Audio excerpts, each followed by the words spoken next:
সেদিন কিভাবে ওরকম পাতলা করে মাটনের ঝোলটা করলাম সেই রেসিপিটাই চলো আজ শেয়ার করে দিই। নমস্কার, আমি মানসী। আমার নতুন একটি ভিডিওতে তোমাদের সকলকে স্বাগত জানাই। 500 গ্রাম মাটনকে ভালোভাবে ধুয়ে পরিষ্কার করে নিয়েছি। 3 থেকে 4টে পেঁয়াজকে ভালোভাবে কুচিয়ে রেখেছিলাম, সেটা দিয়ে দিলাম। এইবার আদা, রসুন আর যে লঙ্কাগুলো একটু লাল হয়ে যায় না, সেই পাকা লঙ্কাগুলোকে বেটে ওই 1 চামচ মতন দিলাম। এবার একে একে 2টো তেজপাতা দিচ্ছি, দিয়ে নুন, হলুদ, জিরের গুঁড়ো, ধনের গুঁড়ো, লাল লঙ্কার গুঁড়ো আর সর্ষের তেল দিয়ে আমি কিন্তু 1 ঘন্টা ম্যারিনেট করে রেখেছিলাম। তোমরা যতক্ষণ রাখবে মাটনের ক্ষেত্রে কিন্তু তত ভালো। এখানে বলে রাখি, আমি কোনো টমেটো বা দইয়ের ব্যবহার করিনি, কেন মা যেমনভাবে বলেছিল বা মা বাড়িতে যেমনভাবে করে আমি কিন্তু ঠিক তেমনভাবেই কিন্তু মাটনটা রান্না করেছি।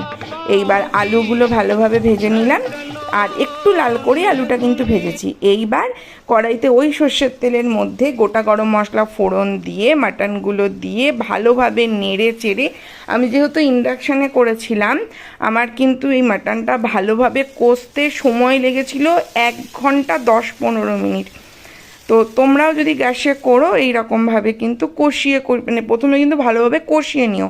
এইবার ভালোভাবে কষানোর সময় ভালো কষতে কষতে অল্প অল্প একটু গরম জল দিয়েছি, সাথে 2টো রসুন দিয়ে দিলাম গোটা, আর একটু কাশ্মীরি লঙ্কার গুঁড়ো দিয়ে একদম মশলা কড়াইতে লেগে লেগে যখন যাচ্ছিল, তখন কিন্তু প্রেশার কুকারে আমি ট্রান্সফার করে 3টে সিটি দিয়েছিলাম। আর যখন এই প্রেশার কুকারে এই জলটা কিন্তু গরম জল ব্যবহার করেছি, আর একদম নামিয়ে প্রেশার কুকারের ঢাকনা খুলে 1 চামচ গরম মশলা দিলেই রেডি লাল কিন্তু পাতলা মাটনের ঝোল।